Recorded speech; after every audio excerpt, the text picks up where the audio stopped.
श्रीमद् भागवत महापुराण भगवान श्री कृष्ण का मंगलमय विग्रह है। भगवान की ये मूर्ति है श्रीमद् भागवत महापुराण।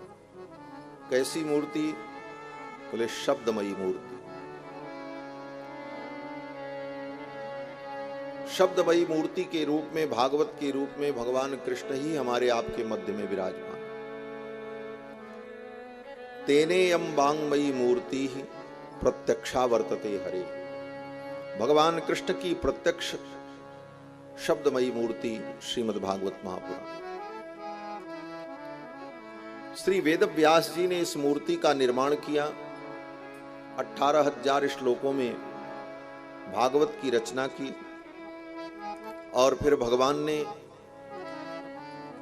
अपनी दिव्य ज्योति को भागवत में प्रतिष्ठित कर दिया। तिरोधाय प्रविष्टोयम श्रीमद् भागवतार्णवम्।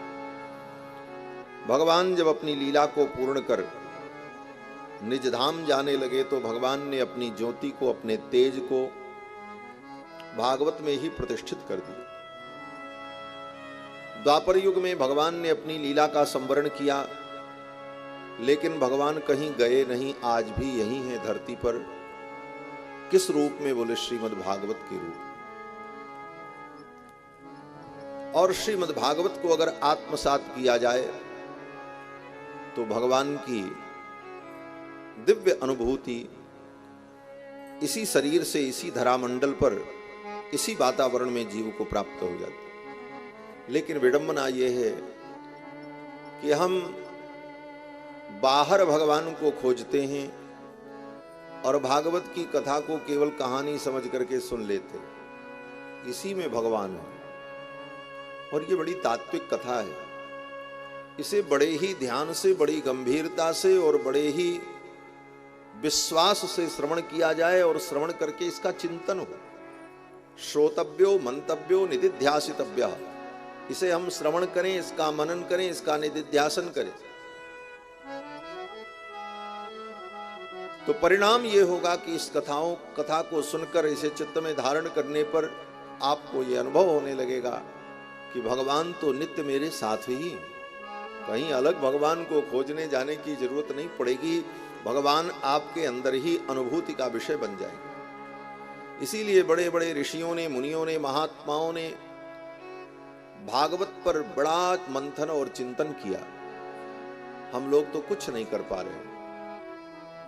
3 घंटे सुनना है, वो भी सुन नहीं पाते। मन नहीं लगता। बीच में पानी पीने के लिए उठेंगे, बीच में उधर चले जाएंगे, बगल वाले को इशारा करेंगे, मोबाइल 2-4 बार देखेंगे, नहीं कुछ हुआ तो फिर सो ही जाएंगे आराम से। और कथा सुनने के बाद पूछो कि कई श्लोक याद हुआ। भागवत के 2-4 श्लोक याद हुए, 20 कथा सुन चुके, कितने श्लोक मालूम है? कोई मतलब नहीं। आया गया खर्च। क्यों? क्योंकि मन से इसे हम नहीं श्रवण करते। आनंद लेते आए हैं, चलो तीर्थ में घूमेंगे, खाएंगे, फोटो खींचेंगे, ये करेंगे, वो करेंगे, वहां जाएंगे, वहां देखेंगे, यही सब प्रधान विषय बन जाते हैं। जिस प्रधान कार्य के लिए हम निकले वो गौड़ हो जाता है। इस कारण से बताओ, 25 बार 20 बार जिसने भागवत कथा सुनी हो उसको भागवत का एक श्लोक भी न याद रहे, क्या सुना फिर? देखो, बात तो कड़वी है लेकिन बात अच्छी है। आप इसे ग्रहण करोगे तो जीवन में बहुत कुछ परिवर्तन आएगा। तो भागवत की कथा जीव का परम कल्याण करती है।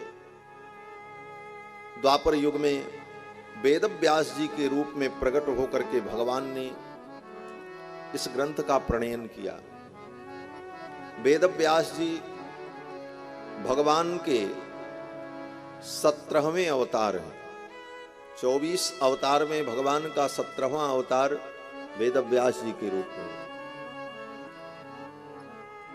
भगवान ही वेद व्यास के रूप में अवतार लेकर निगम आगम के रहस्य को, वेद वेदांत के रहस्य को पुराण के रूप में और महाभारत के रूप में प्रकट करते, क्योंकि ये भगवान के द्वारा ही संभव हो सकता है। तो भगवान ने महाभारत और 18 पुराण की रचना की वेद व्यास जी ने, और 18 पुराण में ये अंतिम पुराण है श्रीमद् भागवत महापुराण। इसके बाद वेद व्यास जी ने फिर कुछ नहीं लिखा। सब लिखते हुए निगम आगम वेद वेदांत के संपूर्ण सार को ग्रहण करके महाभारत लिखकर 17 पुराण लिखकर अंत में वेद व्यास जी ने भागवत की रचना की। अब इसके बाद लिखने के लिए कुछ बचा नहीं। संपूर्ण ज्ञान विज्ञान श्रीमद् भागवत महापुराण में प्रतिष्ठित कर दिया वेद व्यास जी। और समय आने पर वेद व्यास जी ने इस पुराण को अपने पुत्र सुखदेव भगवान को सुनाया। फिर सुखदेव भगवान ने राजा परीक्षित को सुनाया, और सुखदेव जी ने जब राजा परीक्षित को सुनाया, उसी समय सूत जी महाराज जो बड़े व्याख्याता हैं, पौराणिक हैं, श्री सूत जी महाराज ने भी उसी समय सुखदेव जी से इस कथा को सुना। फिर समय आने पर आगे चल करके सूत जी महाराज ने नैमिषारण्य में 88,000 महर्षियों को ये कथा सुनाई। 88,000 महर्षियों को जब कथा सुनाई तो उन महर्षियों ने अपने पुत्रों को, शिष्यों को सुनाया। फिर ये परंपरा चल पड़ी और आज तक श्रीमद् भागवत महापुराण की चर्चा, कथा यत्र तत्र होती रहती है। और आकल्पांत जब तक ये सृष्टि समाप्त नहीं होगी तब तक बार बार भक्तों के द्वारा ये कथा गाई जाती रहेगी और सुनी जाती रहेगी। इन कथाओं को सुनने और सुनाने का यही फल है कि हम भगवत तत्व को समझें, भगवान कौन है।